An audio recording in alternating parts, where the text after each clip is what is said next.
tell you what we're going to do right now as we head on to Abuja. I'm hoping that Osarage and Olive heard that question from Ikechukwu. Hopefully you guys heard it. This is 227th time the grid has fallen, has broken down in, well, so many years. What resolve? Who's going to answer these questions at the NESG? Olive, Osarage, any answers from you guys? Yes, we definitely did. And it's a question that I also asked, earlier, just before we started the show. How do we move forward and, and grow Nigeria's economy when we just last night, heard about the national grid collapsing once again. But thanks to Ikechukwu Amechi for raising that question. It's probably what we'll start our next conversation with this morning. Thanks also to Mazino Appeal. We're joined now at the National Economic Summit by Dr. Chijioke Ekechukwu, who's the Vice President, Abuja Chamber of Commerce and Industry. Thank you very much for joining us. So it's only fair that we start the conversation with that question. The national grid once again collapsed yesterday. How are we having conversations in Nigeria about growing the economy, diversifying the economy, and we still have such, embarrassing power issues? For many years, for years on ending, we have always talked about the national grid and lack of power in this country. In fact, since I was a child. Yes. It is really unfortunate that we still continue to have the same problem year in, year out. It is not as if this country cannot provide a solution to this. In fact, there was a discussion we had some years back where many energy providers in this country said they had approached the government of Nigeria to give them solutions to the power problems. But before the discussions will end, some other people will just come and discourage that effort. They took the same kind of proposal to some other countries in Africa. They ran with it. And today, those guys have enough energy to sustain their country. So I think it's beyond having to know what we need to do. People have come up with the issues of clustering our energy provision. Let Abuja have its own energy. Let Abeokuta have its own, and things like that. That also has now worked because I think, people have said a lot of things about the cabal, about the people who benefit from this. So we don't understand why the problem continues to exist, even when we know this is a major bane in the development of our economic pursuits. So there must be, and there should be, a political will to deviate from what we've been doing for many years. We need to deviate from what we've been doing for many years for us to have this kind of solution. And we need to have some think tank sitting with the president, just the president, and if he has the political will. Yeah. But if he doesn't have, we'll continue the normal way. But it's only unfortunate that the grid, what we call the grid, also collapsed. And he picked the right time to even collapse. Yeah. while the summit is going on. Right. I mean, yesterday, so many points were reached at the summit. Yes, collaboration was a recurring theme in all the conversations and the panel sessions. But in all of this, there's one thing that we talked about when we're starting the show. I would like you to also give your thoughts on that when we're looking at how long it will take Nigeria to get out of where we are. Our leaders, our vice president kept saying, if we stay the course, that it's painful, yes, it's Nigerians are suffering, but if we stay the course, that we will see change. And when the representative from the World Bank was speaking, he did say that if we continue like this in another 10, 15 years, we will see the progress that we're desiring. And of course, we saw the reactions. So let's get your thoughts regarding that. We had a guest earlier and we asked him the same question. He asked who will be remaining in the 10, 15 years? How many Nigerians will be remaining in the next 10, 15 years? So what are your thoughts on that? Do we have 10, 15 years left? When you expect to see light on the other side of the tunnel, we expect to see a progressive growth. There are countries that are going to shock Africa. One country like that is Burundi. We have interacted with them, with their economic Africa. Well, their vice president came to us at the chambers. Their ambassador came. The kind of programs they reeled out, being the product, the program of the country and their president. Their president sent them out to major countries of the world. Nigeria was one of the countries they visited. And you needed to see the program they reeled out. And those programs were to tell you, they are already seeing the seeing light at the end of the tunnel. We have not seen any program that will make us see lights. In fact, anything that will even make us see light, they will block it with things that will not allow us to see the light. Yes, today we are seeing some activities of government that are showing that efforts are being made. But you see, the kind of problem we find ourselves, economic situations we find ourselves, require some drastic decisions and drastic fiscal discipline. We have not had that fiscal discipline coming from people that are leaders. We have not had it. Now, Nigerians want to see that you are telling them to adjust their belts.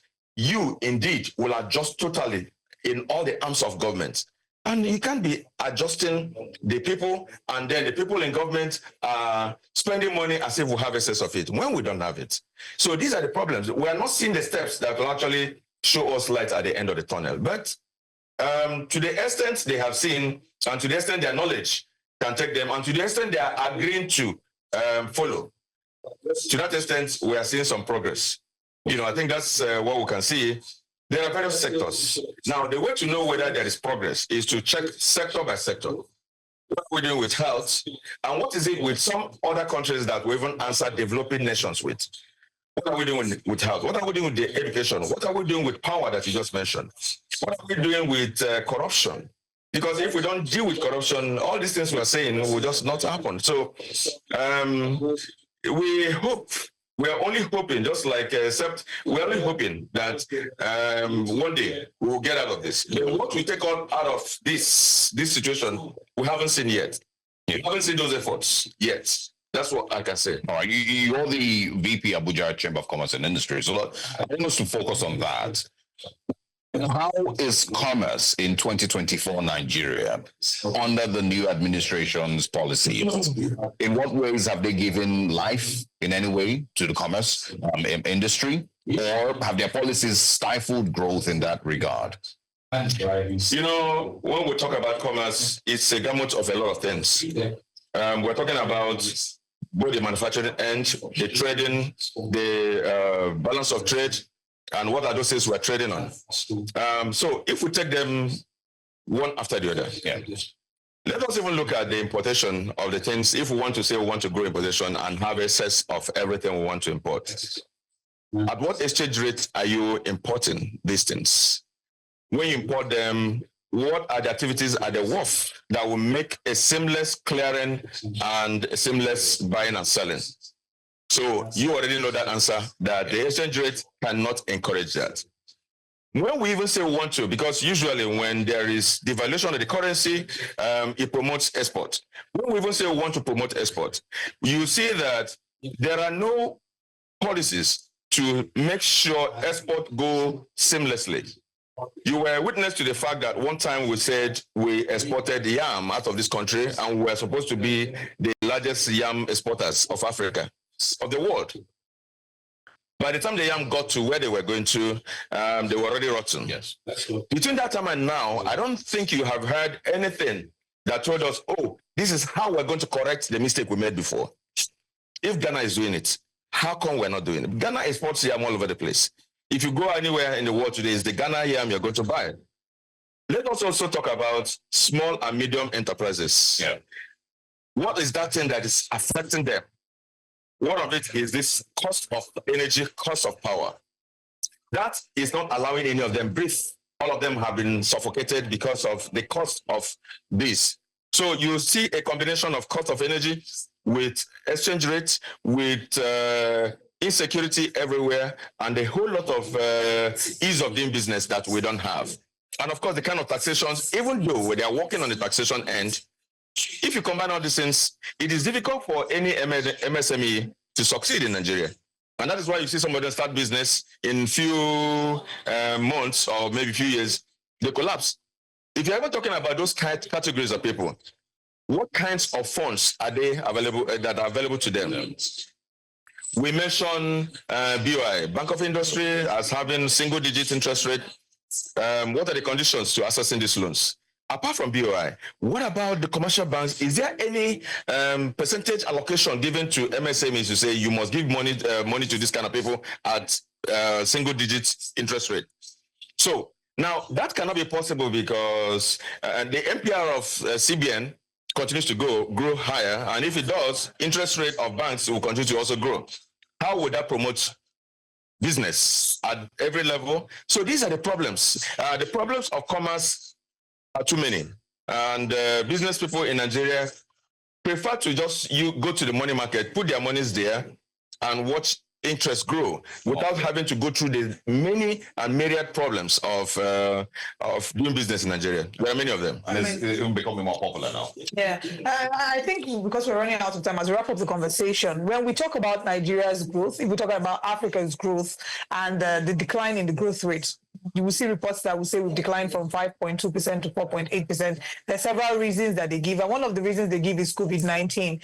In 2024, can we still refer to COVID-19 as a result why things aren't working out the way they should? I heard sometimes I'm a resource person with Lagos Business School once in a while.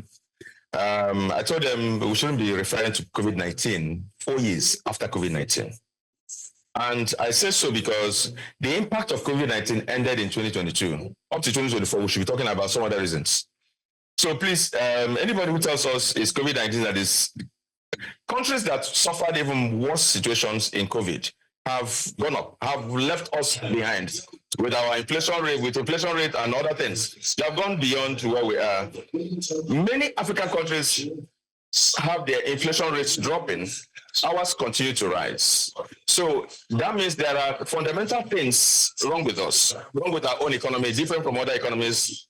You know why I keep mentioning African countries? So that we don't compare ourselves with a country like America. We are comparing ourselves with some other African countries. Yeah, we're still Kenya. Yes. So maybe one day. A lot of things are happening in Kenya. A lot of things are happening. That's one country that's going to overtake the whole world, the whole Africa very soon.